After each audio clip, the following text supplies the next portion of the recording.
всяка истина може да се укрие. Достатъчно е години наред да се повтарят с фанатизъм едни и същи измислици. Човек запомня не това, което е логично, а това, което чува най-често. След време, повтарянето се загнездва така здраво в нашето съзнание, че става трудно заблудата да бъде отстранена. Понеже за миналото на народа ни са изречени безброй лъжи, доста от нас са попаднали в капана на заблудите. Нека не забравяме, че измамите тровят съзнанието на повече от 5 поколения българи. Разни други получават поръчка. Напиши, примерно, биография, има една библиотека Бележити българи, велики българи. Напиши биография на Миткалото. И той пише. Стилиян Челингиров, Очумен, пише биография на Поп Харитон, разбираш и така. След това царя ги събира и казва на художниците. Симеон Велков да нарисува цар Симеон и така нататък, професорите. Казват, това са образите, по които те трябва да се изучават. Вече не просто пресата и образователната система промиват съзнанието, а дори и нашите майки и бащи, които са закърмени с старите виждания и неволно ги предават и на нас. Като пример, може да се посочи твърдението, че траките са безписмен народ, а за надписите са ползвали гръцката азбука. И когато говорим за азбука, какво мислите? На каква азбука пишем ние, българите? И защо ползваме точно тези букви? Тази азбука е създадена от българи в България по поръчка на българи.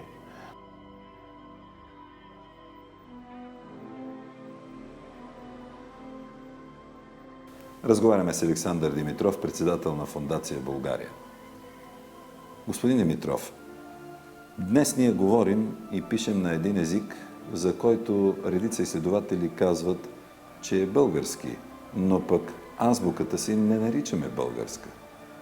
Тази азбука е създадена от българи в България по поръчка на българи, българските царе.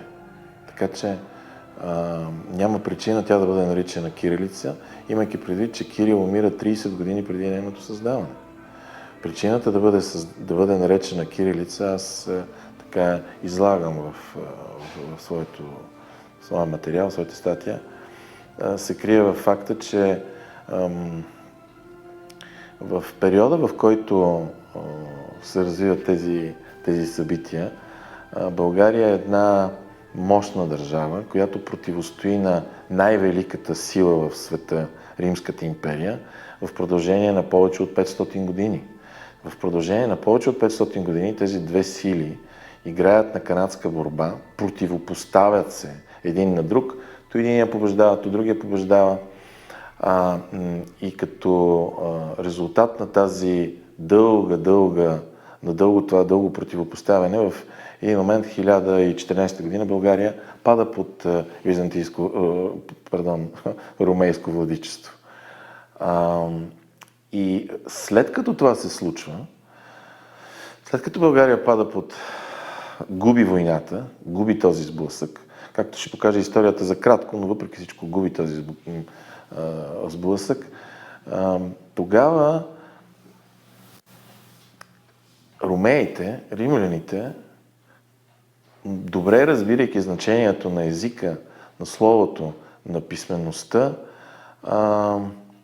променят наименованието. Променят го, защото българската азбука е създадена около 900-та година, написана от Климент Охридски, по поръчка това е политическа поръчка на българския цар Симеон. Борис, те работят заедно, те не са както често се случва в историята, те не са в враждебни отношения. Напротив, Симеон бива съветван от баща си, бива насочен от баща си, много от случаите работят съвместно. Това са били едни наистина велики държавници, български, и те са разбирали прекрасно значението на това една държава да има собствена писменост. Обръщам внимание, Кирил и Методий създават глаголицата. Те я създават 855 година, условно казано, защото няма съвършено точни сведения, но да кажем в една условна 855 година се създава тази азбука и глаголицата започва да се използва, разбира се, минаваме през етапа, в който Кирил извършва, навярно, своето най-голямо дело, свързано с утвърждаването на на използването на нова писменост, на нов език, различен от трите езици, допустими от църквата, от църковната догма. С проправянето, с тази изключителна победа на Кирил, свързана с спечелване правото на новата писменост да живее, да се ползва, с това се проправя пътя и на следващата азбука, която е българицата. Защото истината е, че глаголицата умира. Тя съществува 200-300 години след като бива написана. Да, Борис я използва след като тя бива написана. Има един немалък обем от книги, Евангелия, които биват преведени от гръцки на български, на така наречен славянски. Но, обърнете внимание, Симеон не използва и не продължава да ползва тази глаголица. Той има в ръцете си. Замислете се. Защо при положение, че има току-що свежо написана глаголица от Кирил и Методий, изведнъж на него му хрумва и казва, не, аз няма да ползвам глаголицата, която има под ръка, ами започва и казва, поръчва си на Климент Охридски написването на нова азбука. Тя бива написана от Климент Охридски с помощта разбира се, на учениците му. Безусловно, той е имал, така да наречем, ноу-хауто, знанието как се пише азбука, защото Климент е един изключително даровит човек. Той следва Кирил и Методий по пътя им, бива научен. Това знание му бива предадено. Но така или иначе, тази азбука не е написана от Кирил. Кирил умира 30 години преди тази азбука да се появи на бял свят. Как може да бъде наречена кирилица? И когато аз си задавах този въпрос, добре, българската азбука, как се нарича арменската азбука? Арменска. Как се нарича грузинската азбука? Грузинска. Как се нарича латинската азбука? Латинска. Как се нарича еврейската азбука? Еврейска. Как се нарича гръцката азбука? Гръцка. Как се нарича българската азбука? Кирилица. Бре, ти да видиш.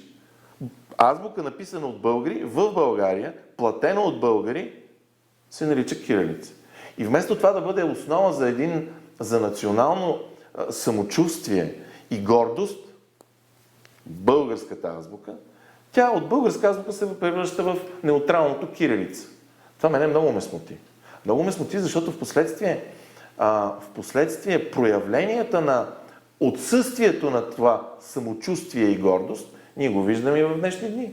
Ами то се изразява в кухата, безпомощна, ялова същност на нашата политическа доктрина от последните 100 години.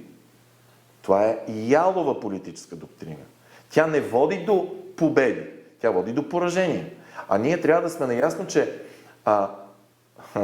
никой не е отменял диалектическите закони. Света, физически, човешки, материален и духовен, е подчинен на тези закони. Харесва ли ни или не ни харесва? Колкото искаме, може да се деилогизираме, което е една голяма глупост, защото чрез деилогизацията ние изхвърлихме, както казват хората, изхвърлихме бебето заедно с мръсната вода. В опитите си да се опитаме да реформираме едно общество, което беше твърде идеологизирано, ние отхвърлихме идеята за това, че идеализма е твърде значим. Той е в основата на всеки прогрес. На всяка сила стои идеята, идеализма. Ако ние се чудиме как така българската армия през 885 година успява от турския фронт да стигне за 3-4 дни на сръбския и да влезне директно в битка, това ако трябва да го направи някой днес, няма да го направи. Няма как да го направи. Представете си една цяла армия, есенно време в кълта, влачи обозите и оръдията и успява да премине 300-400 км, колкото са от Одрин до Сливница. Как става това? Защото имало онзи източник на сила, който мобилизира хиляди, десетки хиляди за постигането на победа. Победата е единствената истинска цел, която осмисля всяко съществуване. Независимо дали това ще бъде победа в училище да получиш шестици, или ще бъде победа на групата чистачи, които чистят градинката и изчистят хубаво градинката и я засадат с цветя, или те претърпят поражение и градинката остане мръсна с обраса с бурени. Но какво според вас влага Симеон? Каква идея влага в поръчването, политическото поръчване на създаването на изцяло нова българска азбука? Нека да си позволим да разсъждаваме с неговия ум от онова време. Ами не трябва да забравяме, пак се връщам на историческия контекст от това време. Това са две големи противопоставящи се сили. Римската империя и България. Симеон е владетел на тази българска империя, на тази българска държава и негова единствена цел и смисъл на съществуването му като владетел, като цар, е тази държава да преуспее във времето, да оцелее. Това не би било възможно, ако ние бихме продължили да функционираме, използвайки една чужда азбука, имайки предвид чужда азбука, имам предвид азбука написана от ромеи, поръчана от ромеи. Фотий е един забележителен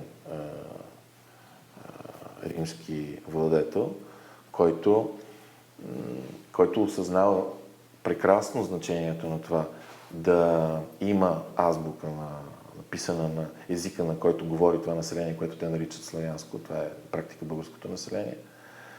И поради тази причина те разчитат твърде много на тази азбука. Това е инструмент за въздействие, безусловно. И те са го разбирали. Замислете се, към момента, в който се развиват тези събития, Римската империя се е превърнала в гръцка. Как става това?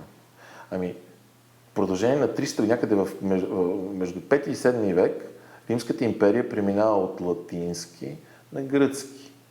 Причините за това са много и различни, но факт е, че писмеността се променя, езика се променя се и националната същност, идеологическата, менталната характеристика на тази държава.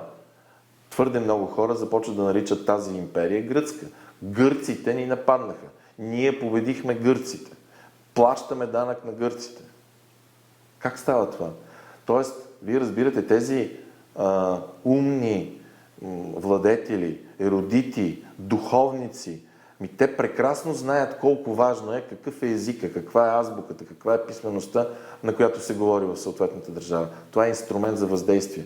Да не забравяме, че Симеон живее близо 10, прекарва 10 години в Цариград. 10 години.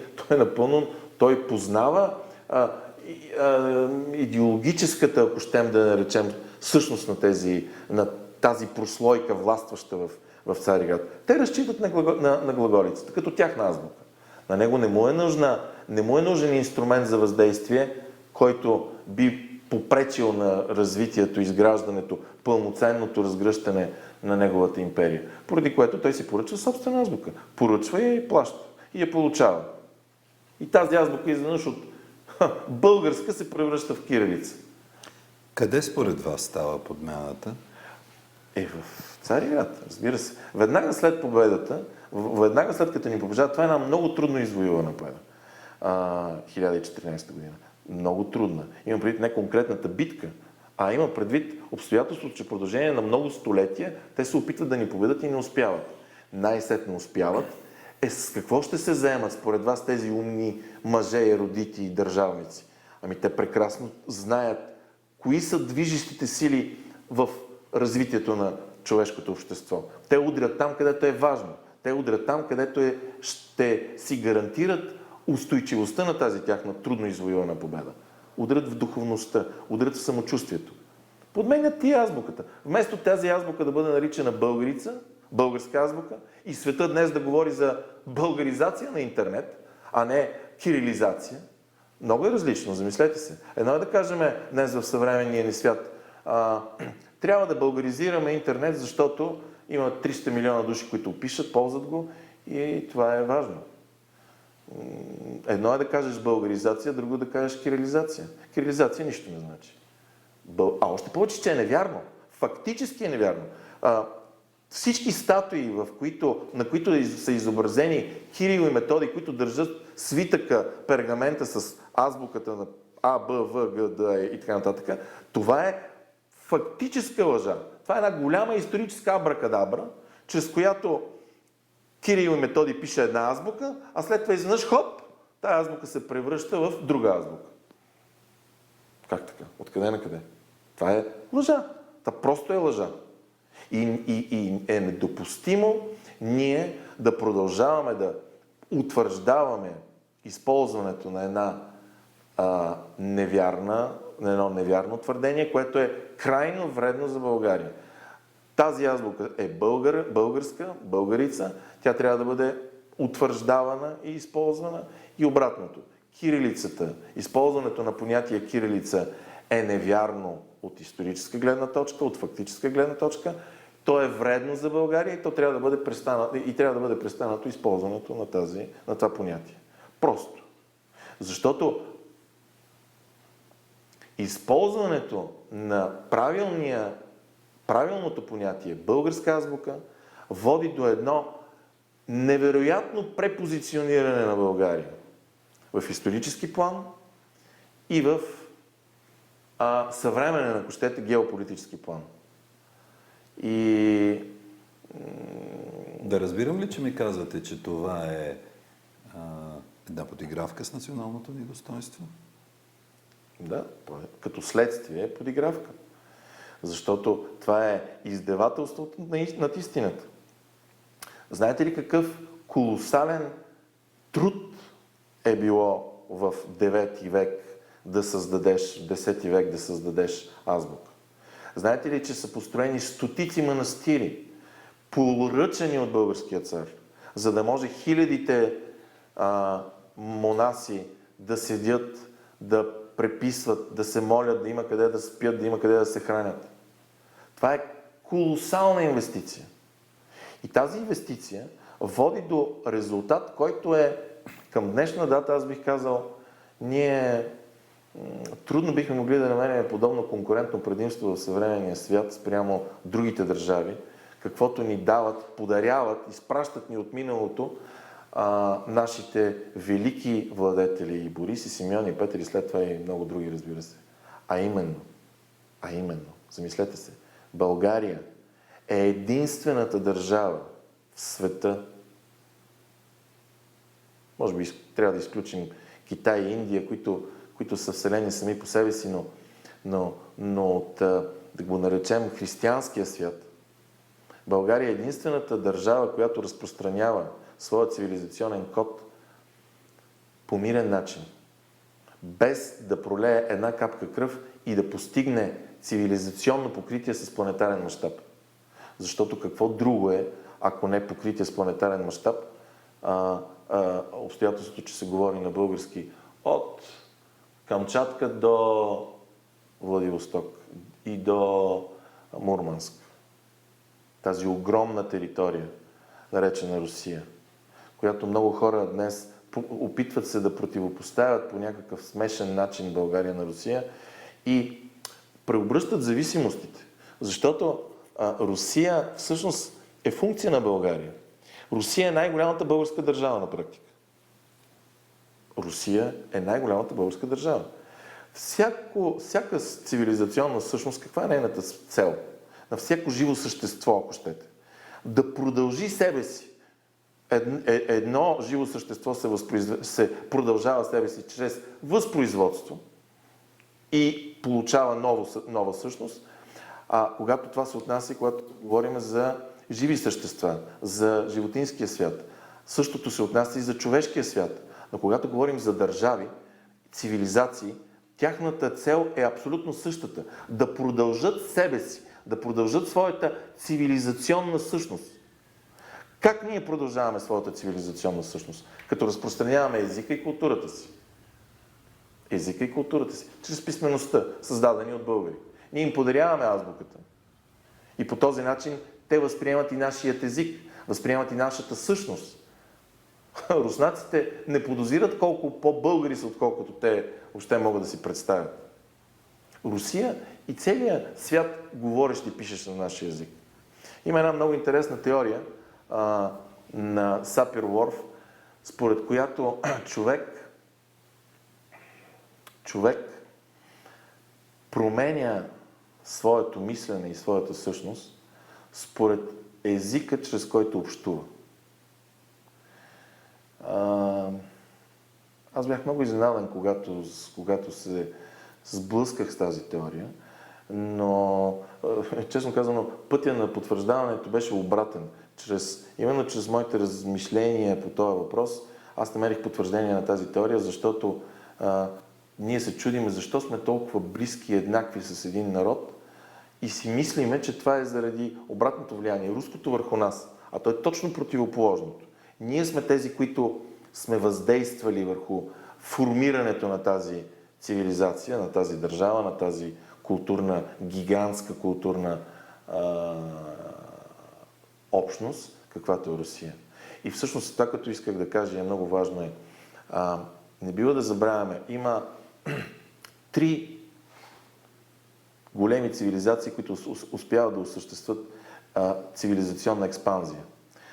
Първата са латините, това се случва отдавна, това са преди 2000 години, и тяхната експанзия е наистина всеобхватна и изключително дълбока, но на каква цена става това? На цената на неимоверно количество убийства, насилие и кръв. След тях, следващата цивилизация, която успява да постигне голямо планетарно разширение, експанзия, това са испанците. Но на каква цена? Да, днес Латинска Америка говори на испански. И опитайте се на испанците да им кажете нещо спрямо езика, който говорят. Ще ви дигнат на ура. Техните институт Сервантес и какви ли още не форми на въздействие, те ги поддържат и никога няма да спрат да ги поддържат, защото те много добре разбират колко важен е този инструмент за съхранение на влиянието.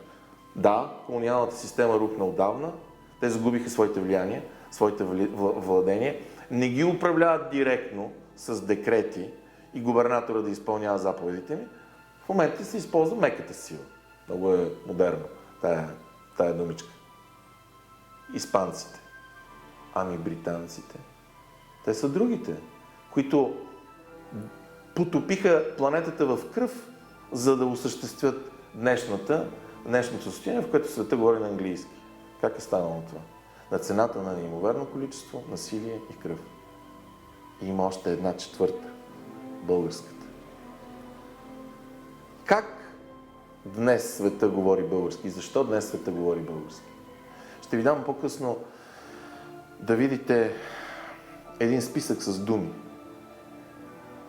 Направих се труда да помисля за базовите, ключовите понятия, които изграждат мировоззрението на един народ, които са в основата на неговата космогония, ако щете.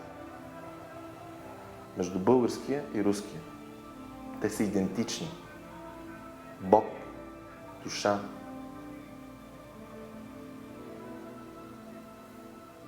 Надежда, любов, безсмъртие, дълг, чест, война, победа, ура, безсмъртие. Всяка една от тези думи е идентична. Няма разлика. И вие ще ми кажете, че това е друг народ? Нека да си спомним думите на Симеон Велики. Една вяра, един език, един народ. Това е било неговата мечта за България. Господин Димитров, благодаря ви за това интервю.